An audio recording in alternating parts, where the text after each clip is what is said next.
Montana's natural beauty is free for all to explore through its dozens of beautiful state parks. But when a pair of mountain bikers are cruising the woodland trails on an outing near Glacier National Park, they abruptly cross paths with a grizzly bear. In moments, nature unleashes its terrifying power, and the day turns deadly. Hit like and subscribe. This is Fierce. FierceOutdoor.com is your place to be for the best outdoor gear. We're not just about adventures, we're about conquering them. From the deepest valleys to the highest peaks, our equipment is designed for those who dare to challenge the wild. Join the ranks of fearless explorers with gear from Fierce Outdoor. Link in description. At the edge of Glacier National Park in Montana is Flathead National Forest, over 2 million acres of breathtaking wilderness. From towering mountains and dense forests all the way down to crisp rivers and lakes, it's truly a haven for adventure seekers. The forest attracts all sorts of sportsmen throughout the year, and in June 2016, a pair of mountain bikers decided to spend the day on the trails. The forest provides a wide variety of trails, from easy family-friendly routes to rocky, challenging trails for those looking for an adrenaline rush. Brad Treat, a 39-year-old law enforcement officer, was often found on those trails, as he lived nearby and had easy access to them from his home. He jogged them nearly every morning with his wife and took his bike out on them anywhere from 4 to 6 times a week. He was fiercely competitive and was always trying to beat his own times on the various trails through the woods. He had the skill to back up that drive, too, with 5 cross-country championship victories under his belt when he was younger. And yet, despite his competitive nature, Brad was a man with a big heart. He was known at one of his high school running clubs for stopping at the finish line to congratulate every kid that finished after him. On this day, Brad was out with a friend racing the trails. Ever the sportsman, he had the lead on his friend, a good 20 or 25 yards ahead of him. By this point in their race, the two had built up a significant amount of speed. Brad was racing ahead at almost 25 miles an hour, an impressive rate on the bumpy outdoor terrain, and a clear show of his skill as a cyclist.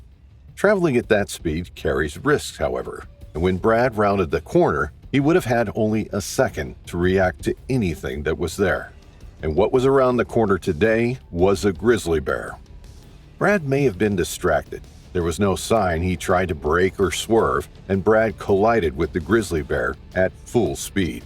The sheer force of the impact broke both of Brad's wrists and his left shoulder blade as the bike flipped over the bear and he was thrown from his seat, disoriented and unable to make out what exactly had just happened to him. The bear made a sound like it was hurt or startled, according to Brad's friend, and believing that it was under attack, it turned to find Brad.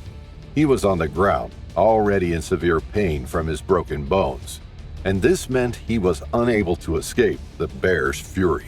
The grizzly swept at Brad with massive claws. Though a bear's claws are often used for digging in the dirt, they're plenty long and sharp enough to tear apart the flesh of a deer or elk, or the soft skin of a human. When Brad raised his arms to protect himself, it may have kept the bear away from his head for a few moments, but with no one else around and no safety gear, the odds were against him. The protective gear he wore while mountain biking was no match for the bear's jaws. A grizzly bear's bite is strong enough to crush a bowling ball, and it demolished the biking helmet he wore within moments. Grizzly bears, along with other large predators, will always go for the head in an attempt to kill their prey as quickly as possible. The jaws that allowed the bear to crush the helmet into dozens of pieces would have done the same to a human skull, and easily severed the spinal cord. When that bite was delivered, death would have come quickly. The bear's attention was completely focused on Brad, and his friend, stopped behind him and out of range of the animal, decided after only a few seconds that it was too dangerous to try and intervene and separate the bear from Brad. Neither of them was carrying any sort of safety equipment or deterrent, like bear spray, nor any cell phones, so his only choice was to backtrack and make a desperate search for help. After a short journey, he heard the nearby sound of vehicles and cut a path through the forest, diverting off the marked paths and bushwhacking through towards a nearby highway, carrying his bike. The highway was just a mile away, and he was able to flag down a vehicle for help. The Good Samaritan gave him a ride to a location where he was able to place a 911 call. But between the travel from the site of the attack to the highway and then again to the phone, an hour had already passed. It took another hour for emergency services to reach the scene of the attack. The first person to reach the scene after the 911 call was a Glacier National Park ranger. The park ranger carries a wide variety of equipment depending on the call they are responding to, and this ranger would have brought with him first aid supplies and bear spray, possibly even a firearm for self-defense if the bear was still aggressive. Tragically, by the time the ranger made it to him, Brad Treat had succumbed to his injuries, and the bear was nowhere to be found. Brad's body had been left at the scene of the attack. Once he was dead, the bear had no more interest in him. As the first fatal grizzly bear attack in 15 years, Brad Treat's death was a high-profile incident and received a significant amount of media coverage. The information gathered at the scene led to the conclusion that the sudden encounter simply provided no time for Brad or the bear to react to each other, given that Brad rounded the curve in the trail at a speed of 25 miles per hour. With only 1 second to see the bear and react, he just simply could not turn away in time. This tragedy was a wake-up call for the local biologists and rangers. When traveling in areas with known populations of wild grizzly bears, they always repeat the same advice.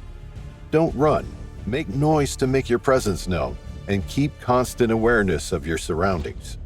But mountain biking, as a sport, goes against this advice.